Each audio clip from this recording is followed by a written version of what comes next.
In my will, I discovered that the granddaughter to whom I entrusted everything had called me a materialistic grandmother. But there was one detail in the will that changed everything. I'm glad to have you here. Follow my story until the end. And comment the city you're watching from, so I can see how far my story has reached. The manila folder lay open on Richard's mahogany desk. Its contents spread before me like pieces of a puzzle I never wanted to solve. My lawyer of 20 years shifted uncomfortably in his leather chair, clearing his throat for what must have been the fourth time. Rosanna, I truly apologize. I would never have shown you this draft if I'd known what was written there.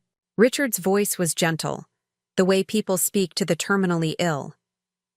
I stared at the paper, my vision blurring around the edges as I read the words again, hoping they might somehow rearrange themselves into something less painful. While I acknowledge the financial support of my grandmother, Rosanna Miller, I must express my concern about the materialistic values that have defined her life and relationships. The words burned into my consciousness, each one a tiny dagger. Ruth, my Ruth, had written this. My favorite grandchild. The one I'd put through college, helped buy her first home, funded her struggling art gallery when everyone else said it would fail. There must be some mistake, I whispered, my voice sounding foreign even to my own ears.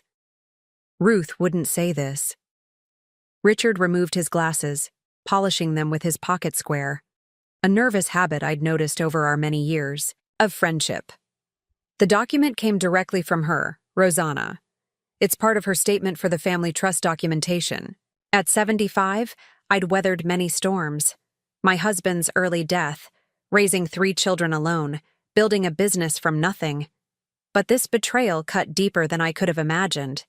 I remembered Ruth at 5, her small hand in mine as we walked through the botanical gardens. At 12, sobbing on my shoulder when her parents divorced.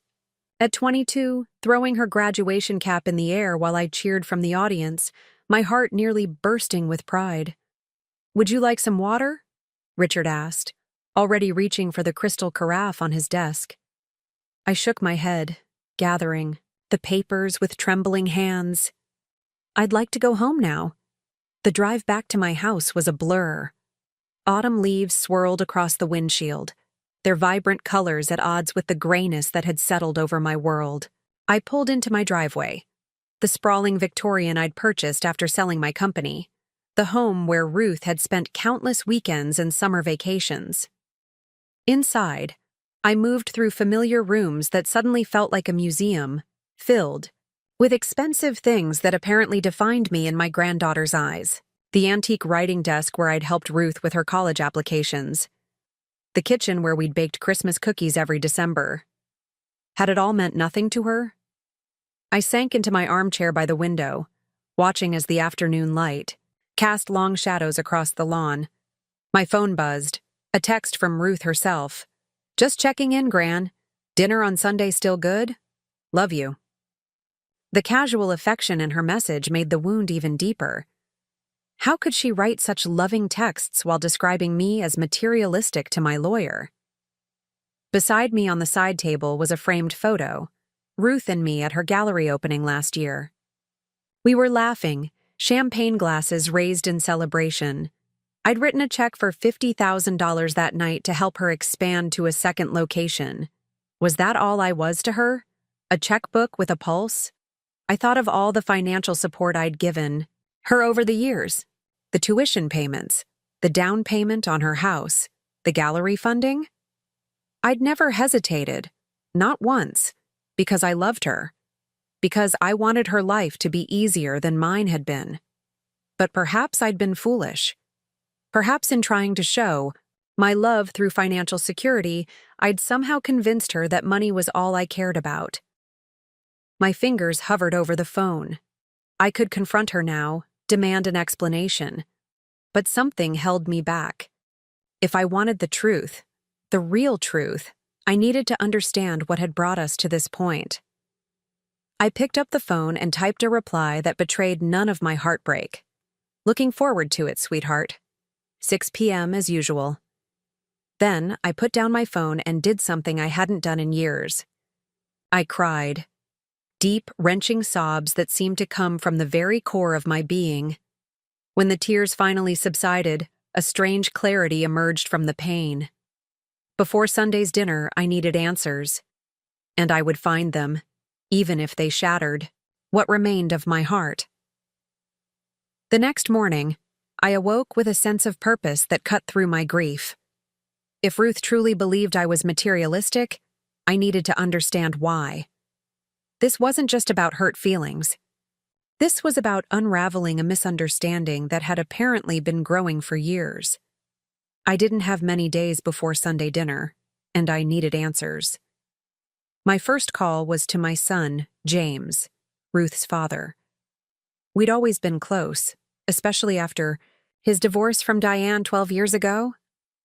"Mom, this is a surprise," he said, the sounds of his accounting office humming in the background. "Everything okay?" "Just checking in." I kept my voice light. "How's Ruth doing these days? We haven't had a real talk in a while." There was a slight pause. "She's managing? The gallery's doing well, but I think there's some strain with Eric." Eric Sanders, Ruth's husband of 3 years. A charming architecture professor I'd never quite warmed to, despite my best efforts. "Financial troubles?" I asked, trying to sound casual. James sighed. "She wouldn't tell me directly, but I helped her with the gallery's quarterly taxes last month. There were some discrepancies, large withdrawals that weren't related to the business." My heart quickened. "Did she explain them?" "Said they were personal investments." Changed the subject pretty quickly. After hanging up with James, I sat at my computer, a cup of tea growing cold beside me. I wasn't technically savvy, but I knew enough to access the online banking portal for the joint account I'd established for Ruth's gallery, the one I still contributed to monthly. The transaction history told a story Ruth apparently didn't want me to know. Regular transfers to their joint household account, far larger than what the gallery should have needed for operating expenses. And then something else. Payments to a company called Sanders Architectural Heritage, Eric's side business. One he'd mentioned starting, but had told me was self-funded. I leaned back in my chair, pieces starting to fall into place. But I needed more information. At noon, I did something I'd never done before. I drove to Ruth's gallery unannounced. The urban canvas was quiet on a Thursday afternoon, just one attendant at the front desk who recognized me immediately. "Mrs. Miller." "Ruth, didn't mention you were coming by today." "Just in the neighborhood, Zoe. Is she in?" "She left for lunch with her husband about 20 minutes ago. They usually go to Marigold Cafe around the corner." I thanked her and left quickly. Marigold Cafe was only 2 blocks away, with a large window facing the street. I found a bench. Across from it, my heart pounding with the absurdity of what I was doing. 75 years old and essentially spying on my granddaughter. Through the window, I could see them clearly, Ruth and Eric at a corner table, heads close together, in what appeared to be an intense conversation. Ruth looked stressed, running her hands through her auburn hair the way she always did when upset. Eric was speaking animatedly, his hands gesturing sharply. At one point, Ruth covered her face with her hands. When she lowered them, I could see tears on her cheeks. My instinct was to rush in there, to demand what was wrong, to fix it the way I always had. Instead, I remained seated, feeling like an intruder in their private struggle. When they finally emerged from the cafe, I ducked behind a newspaper stand. They walked past me, Eric's arm around Ruth's shoulders in what could have been comfort, but somehow looked possessive to my critical eye. That evening, I called my oldest friend Margaret. If anyone would give me an honest assessment, it would be her. "Of course I can meet for coffee tomorrow," she said. "Is everything all right?" "I'm not sure," I admitted. "I need some perspective." The following morning, in the corner booth of our favorite cafe, I told Margaret everything. The will, Ruth's description of me, what I'd observed. Margaret listened carefully, her lined face thoughtful. "You've always been generous with your money, Rosanna," she said finally. "Perhaps too generous." "What do you mean?" "You've solved every problem in that girl's life with your checkbook. College tuition, house down payment, business funding. You've never let her struggle the way you did." "Because I love her," I protested. "Because I could provide what I never had." Margaret reached across the table and squeezed my hand. "I know, dear. But sometimes when we try to protect people from hardship, we accidentally send the message that we don't think they're capable of handling it themselves." Her words stung with possible truth. "And this Eric?" Margaret continued, her voice lowering. "Something about him has always seemed off to me. The way he talks about Ruth's gallery as if he's the business partner rather than the husband." "You think he's using her? Using me?"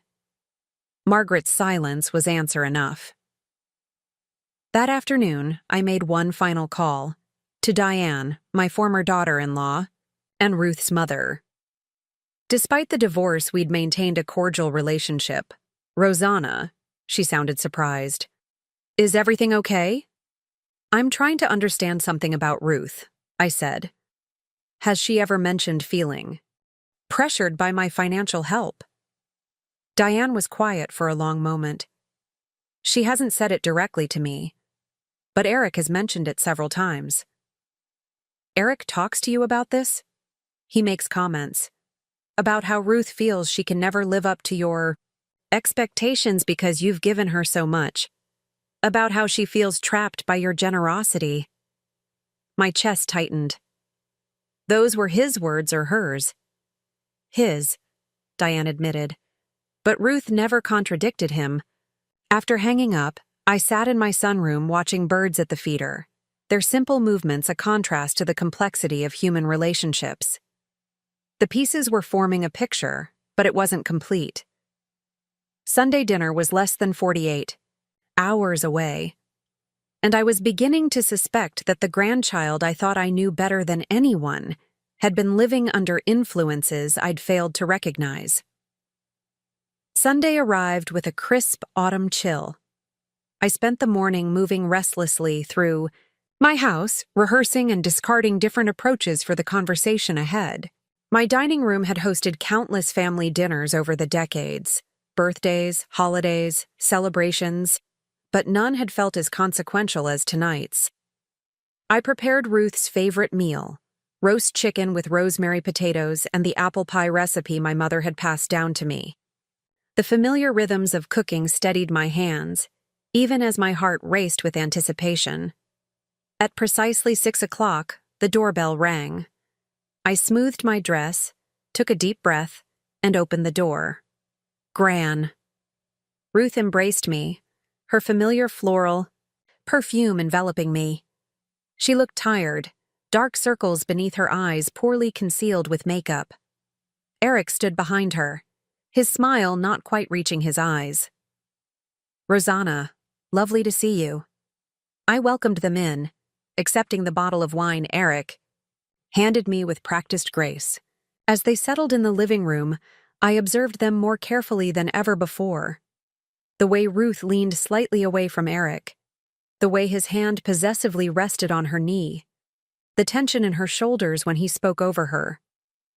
How had I missed these signs before? "The gallery's autumn exhibition is coming together beautifully," Ruth was saying. "We've got 3 new artists featuring their work." "That's wonderful," I replied, setting out appetizers. "The last exhibition was such a success." Eric cleared his throat. "It was, though the profit margins were slimmer than we'd hoped." I noted silently. Not Ruth hoped, but we hoped. "Actually," Ruth said, her voice brightening, "we just sold the Hannigan Sculpture Series. That's a significant commission." Eric patted her hand in a gesture that somehow seemed diminishing rather than supportive. "Which we'll need for the mortgage adjustment next month." Ruth's smile faltered. "Eric, let's not talk business tonight."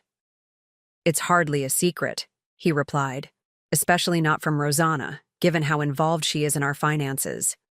The slight edge in his voice was unmistakable.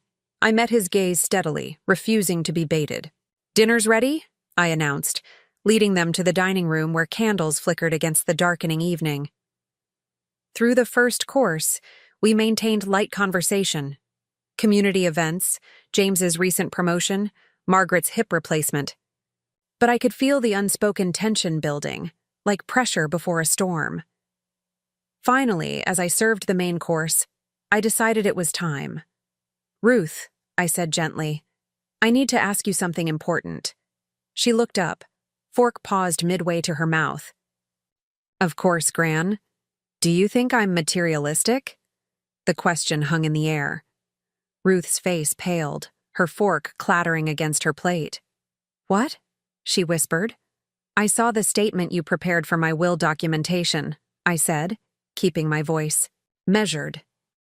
"You described me as having materialistic values that have defined my life and relationships." Eric's expression shifted minutely. Surprise. Then something like satisfaction.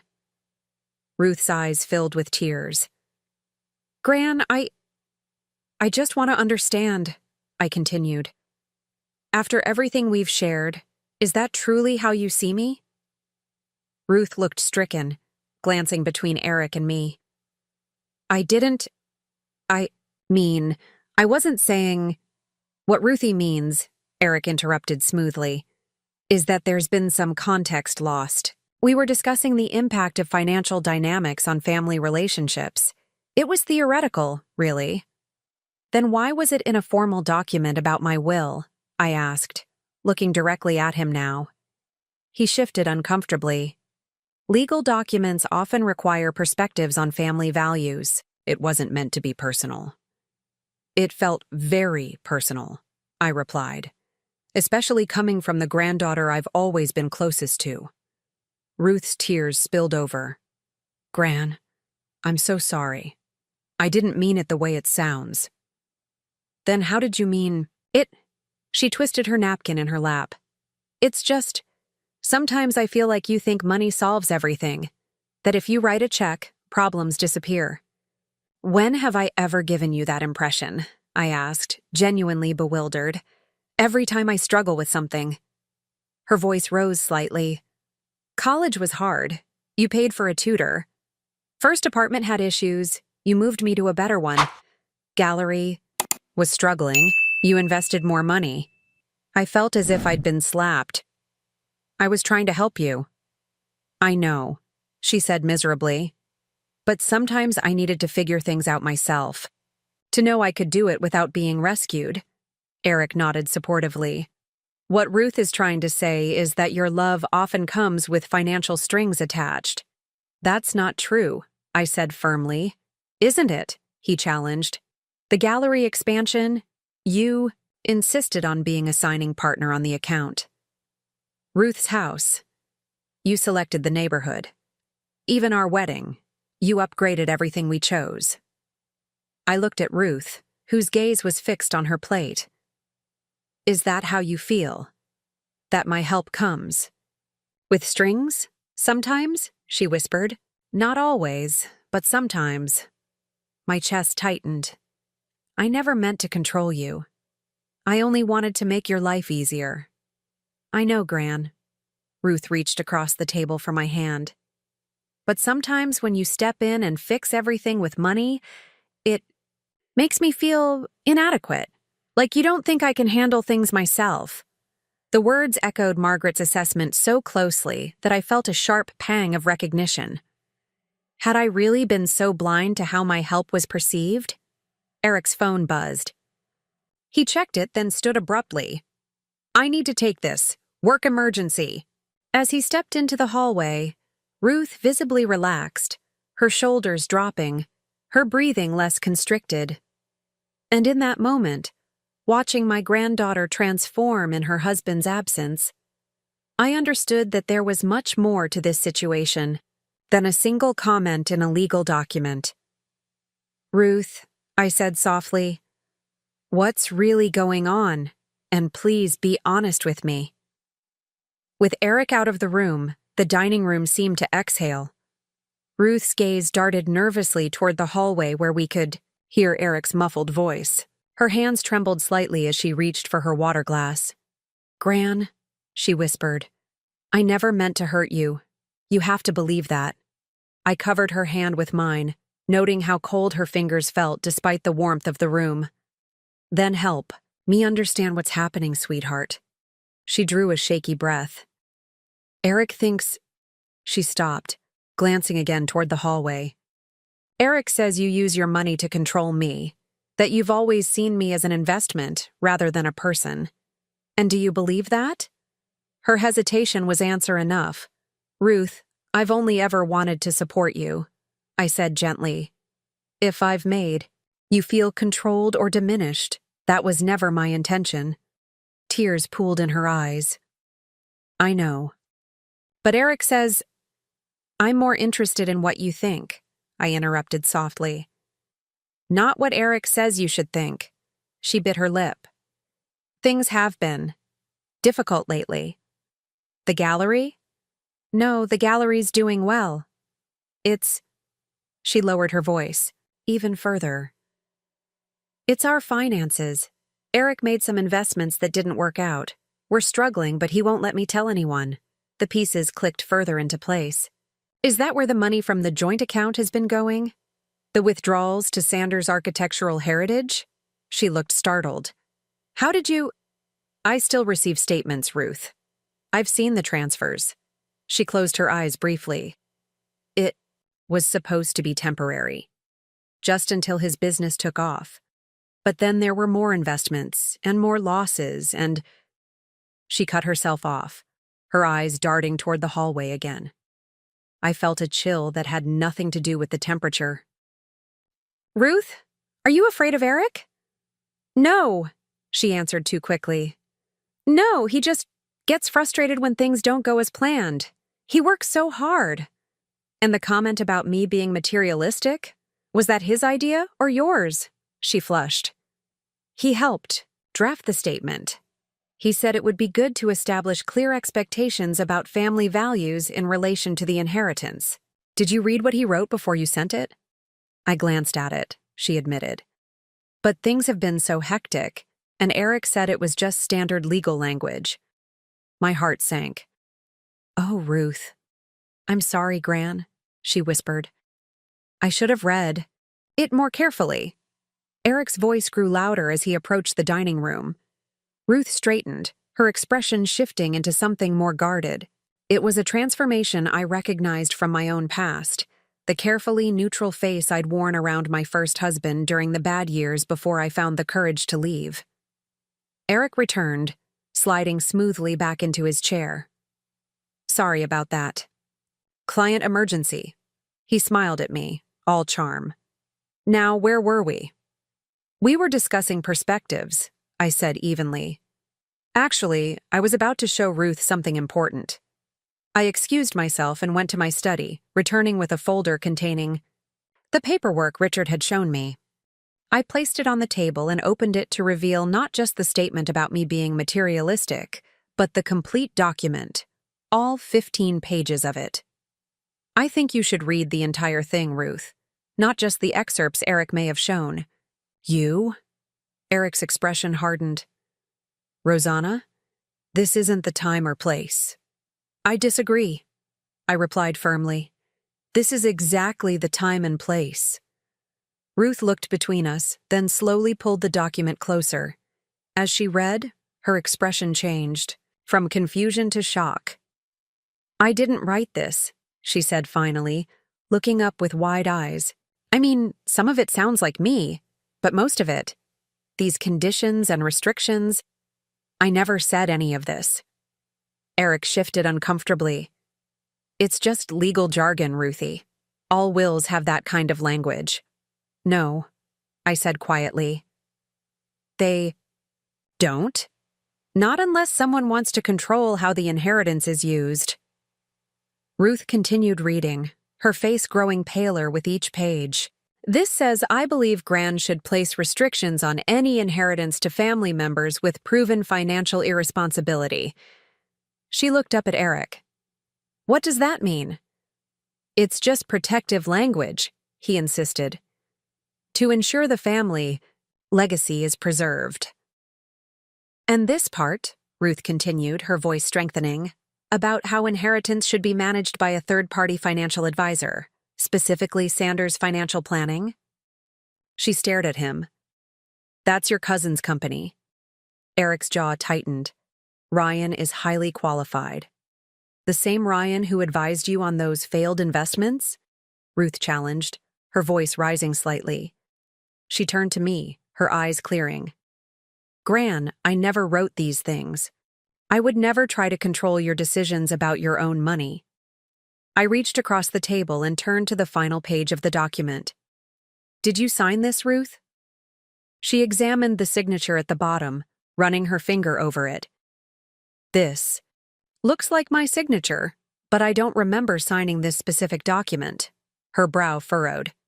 I signed some paperwork Eric brought home a few months ago. He said it was for the gallery's tax filings. Eric stood abruptly, his chair scraping against the hardwood floor. This is ridiculous. Ruthie, we should go. But Ruth didn't move. Instead, she continued reading, flipping back through the pages with growing agitation. There's a whole section here about how Gran should reconsider her wasteful charitable giving and focus on family financial security instead. She looked up at me, horror dawning on her face. Gran, I know how much your charitable foundation means to you. I would never call it wasteful. Eric placed his hands on the back of his chair, knuckles white. Ruth, this isn't the time. When is the time, Eric?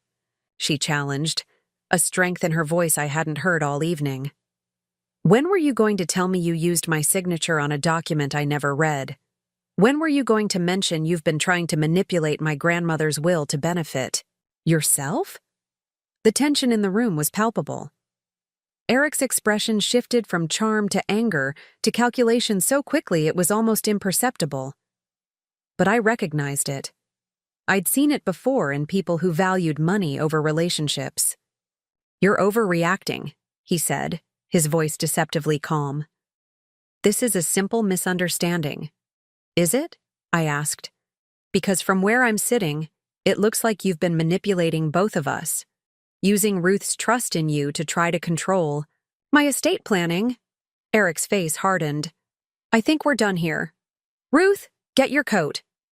But Ruth didn't move. She looked at him as if seeing him clearly for the first time. No, she said quietly. I'm not done. And in that moment, with her chin lifted and her gaze steady, she looked so much like me in my younger years that my heart swelled with a mixture of pride and worry. I understood now that the wound I'd discovered in Richard's office went much deeper than a single hurtful comment. What I had stumbled upon wasn't just Ruth's opinion of me. It was evidence of Eric's attempt to drive a wedge between us, to position himself advantageously for financial gain, and the most important revelation wasn't in the legal documents at all. It was in Ruth's eyes as she met my gaze across the table, a look that silently asked for help while finding the courage to stand her ground. Eric's face contorted with barely contained fury. Ruth, I said we're leaving. Now. No. The single word hung in the air between them, simple but powerful. I watched my granddaughter's transformation with a mixture of pride and concern. This wasn't the compliant Ruth who had entered my home hours earlier. This was a woman reclaiming her voice. What did you say? Eric's tone dropped dangerously. I'm staying with Gran tonight. Ruth's voice was steady despite her trembling hands. We have a lot to talk about. Eric looked from Ruth to me, calculation evident in his eyes. This is ridiculous. You're overreacting to standard legal language. Is it standard to forge signatures? I asked quietly. I didn't forge anything, he snapped. Ruth signed it. Under false pretenses, Ruth countered. You told me it was gallery. Paperwork. Eric's charm mask slipped completely. After everything I've done for you, for that failing gallery of yours, this is how you repay me? My gallery isn't failing, Ruth said. It's the one part of our finances that's actually stable. I watched the realization dawn on her face as she spoke the words aloud. The gallery was never the problem, was it? Ruth continued, her voice strengthening. It's your investments, your debts that we've been covering with Grand's money. The silence that followed was damning. I think you should leave, Eric, I said firmly. Ruth will call you tomorrow. For a moment, I thought he might refuse. Then, with deliberate slowness, he straightened his jacket and moved toward the door. This conversation isn't over, Ruthie. No, she agreed. It isn't. When the front door closed behind him, Ruth collapsed into her chair, her composure crumbling as tears streamed down her face. I moved to sit beside her, wrapping my arm around her shoulders. I'm so sorry, Gran, she whispered between sobs. I had no idea what he was doing. Shh, I soothed. You have nothing to be sorry for. But I should have known. I should have questioned why he suddenly became so interested in your estate planning. I handed her a tissue. Manipulative people are very good at what they do, sweetheart. Believe me, I know. She looked up, surprised. You do? Did I ever tell you about my first husband, before I met your grandfather? She shook her head. I was 22, working as a secretary at a law firm. He was charming, attentive, and very interested in the modest inheritance my parents had. Left me. I smiled wryly at the memory. By the time I realized what was happening, he'd convinced me to invest in several of his business opportunities. All failures, of course. What did you do? Ruth asked, wiping her eyes. I left him. Started over with nothing but determination and the promise that I'd never let anyone control me through money again. I squeezed her hand. Which is why I've always wanted financial security for you, so you'd never be trapped the way I was. Understanding dawned in her eyes. I never knew. We don't always share our hardest lessons, even with those we love most. I sighed. I thought I was protecting you by making sure you never struggled financially. Instead, I may have left you vulnerable in other ways. Ruth leaned her head against my shoulder, a gesture so reminiscent of her childhood that my heart ached. I don't think you're materialistic, Gran. I never did. But there was truth in what you said earlier, I acknowledged. I have tried to solve problems with money. Maybe too often. We sat in silence for a moment, the emotional weight of the evening settling around us. What do I do now? She finally asked, her voice small. That's for you to decide, I said gently. But whatever you choose, I'm here to support you. Not just financially, but in all the ways that matter. I don't think I can go home tonight, she whispered. Then stay here. Your old room is always ready for you. She nodded gratefully. Can we talk? Really talk? About everything? I'd like that, I said, rising to clear the barely touched dinner plates. Let me make us some tea. In the kitchen, as I filled the kettle, I found myself reflecting on the irony of the situation. For years, I'd believed that providing financial security was the greatest gift I could give my family. Now I realize that the most valuable inheritance might be something else entirely: the courage to stand up for oneself, the wisdom to recognize manipulation, the strength to begin again when necessary.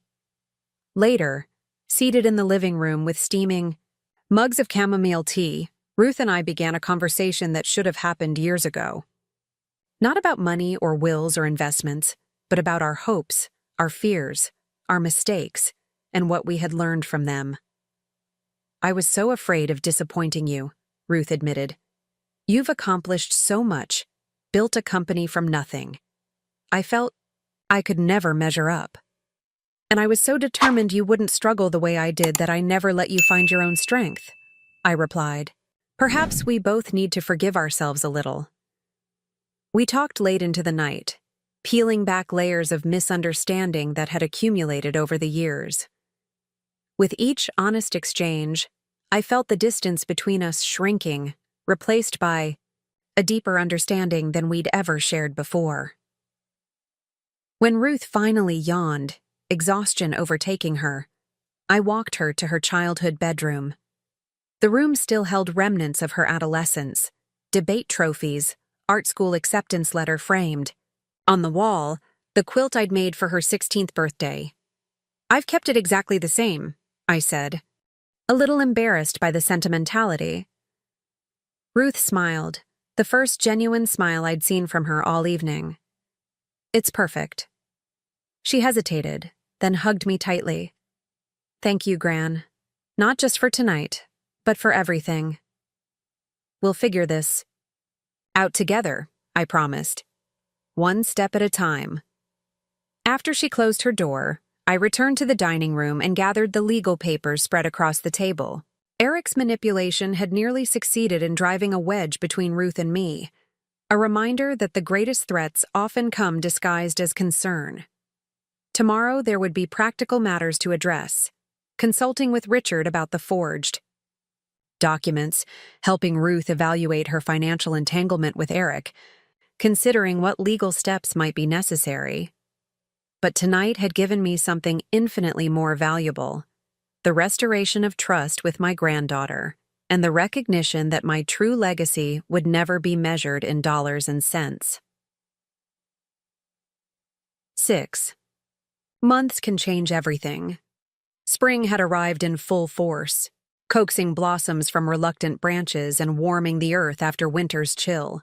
I sat on my porch swing, watching Ruth arrange potted geraniums along the steps, a Saturday ritual we had established in the month since that fateful dinner. "These will look beautiful once they fill in," she said, brushing soil from her hands. "Just like last year," I agreed, pouring her a glass of lemonade from the pitcher beside me.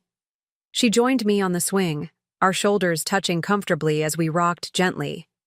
The easy silence between us was still new enough to feel precious, a hard-won peace after the turbulence that had followed Eric's departure from our lives. The divorce proceedings had been mercifully swift, accelerated by the evidence Richard had compiled about Eric's financial manipulations. The forged documents had been just the beginning.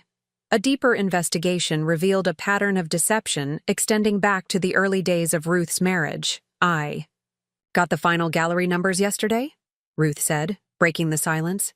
"We're up 38% from last year." "That's wonderful," I replied, genuinely proud. "The new location is really thriving." The gallery's expansion had been Ruth's own achievement, funded not by my checkbook this time, but through a small business loan she had secured independently.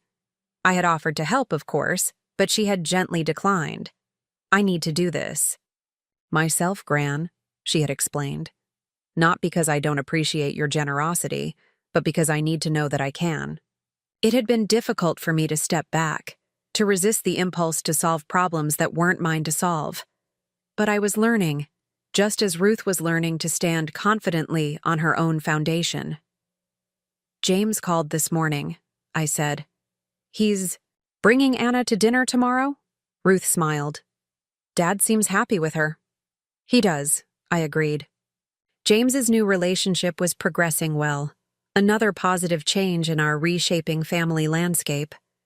Ruth took a sip of lemonade, her expression growing more serious. "I've been thinking about something." "Oh, remember when we talked about starting a mentorship program at the community center? For young artists who can't afford formal education?" I nodded. It had been a passing conversation months ago, one of many ideas we had discussed during our weekend visits. "I've worked out a plan," she continued, a quiet excitement in her voice. "It wouldn't take much to get started. Just space and some basic supplies. The artists from the gallery have already volunteered to teach workshops."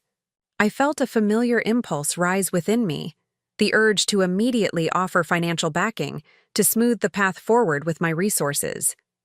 But I caught myself, remembering the lessons of the past 6 months. "That sounds wonderful," I said instead. "Tell me more about your plan."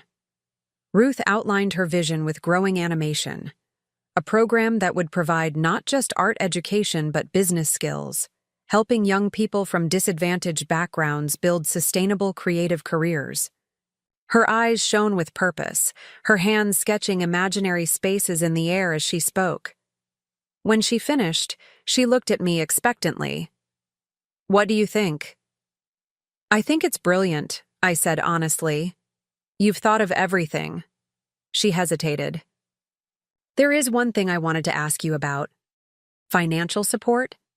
I guessed, careful to keep my tone neutral. She shook her head, surprising me. "No, I've already secured a small grant from the City Arts Council, and I'm contributing some of the gallery profits." She took a deep breath. "What I'd like is your involvement. Your experience, your business knowledge. Would you consider being an advisor for the program? Not as my wealthy grandmother, but as the woman who built a company from nothing." I felt tears prick behind my eyes. This request, for my knowledge, my experience, my time rather than my money, meant more than any expression of gratitude ever could. "I would be honored," I said, my voice thick with emotion. Ruth squeezed my hand. "Thank you." We rocked in comfortable silence, watching as neighborhood children rode bicycles up and down the street, their laughter carrying on the spring breeze. Later that afternoon, as Ruth prepared to leave, I remembered something. "Wait here a moment," I said, going to my study. I returned with a slim leather portfolio, worn soft with age and use. "What's this?" Ruth asked as I handed it to her. "Open it," I prompted gently. Inside was the original business plan for Miller. Manufacturing, handwritten on now yellowed pages, full of crossed-out calculations and margin notes. The humble beginnings of what would eventually become a multi-million-dollar company. "I was 28 when I wrote this," I explained as Ruth carefully turned the fragile pages. "A divorced single mother with no college education and very little money." Everyone said I was being foolish, chasing an impossible dream. Ruth looked up, her eyes wide. "I never knew it started like this. You always made it sound so inevitable." I laughed softly. "Nothing worthwhile is ever inevitable, sweetheart.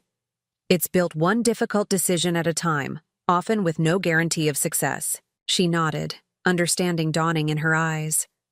"Like the mentorship program." "Like many things in life," I agreed. "I want you to have this. Not as an heirloom to put away somewhere, but as a reminder that the most valuable inheritance I can give you isn't monetary. Your courage," Ruth said softly, "your resilience. And the knowledge that you have those same qualities within you," I added. "They've always been there, whether I could see them or not." Ruth held the portfolio carefully, as if it contained something far more precious than old paper and faded ink. In a way, it did. A legacy of determination that no legal document could ever fully capture. "I've been thinking about my will," I said casually as we walked to her car. She glanced at me sharply. "Gran, you don't need to—" "It's not what you think," I interrupted with a smile. "Richard and I have been discussing some changes. Less focus on financial distributions, more on creating a structure that honors what each family member truly needs." I paused. "And values." Ruth nodded, understanding the deeper meaning behind my words. "That sounds perfect." As I watched her drive away, portfolio safely tucked beside her, I felt a profound sense of peace.